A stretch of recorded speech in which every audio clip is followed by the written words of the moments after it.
నేనేమై ఉన్నా నీ కృప కాదా, నాతో నీ సన్నిధిని పంపవా. పాడదామా?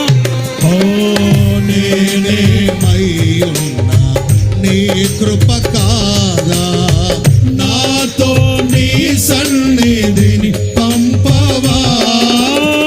ప్రతికూలతలు శృతి మిల్చినను, సంధ్యాకాంతులు ఎదురించినను, తొలి వెలుగు నీపై ఉదయించినపై నడిపించినది నీవయ్యా.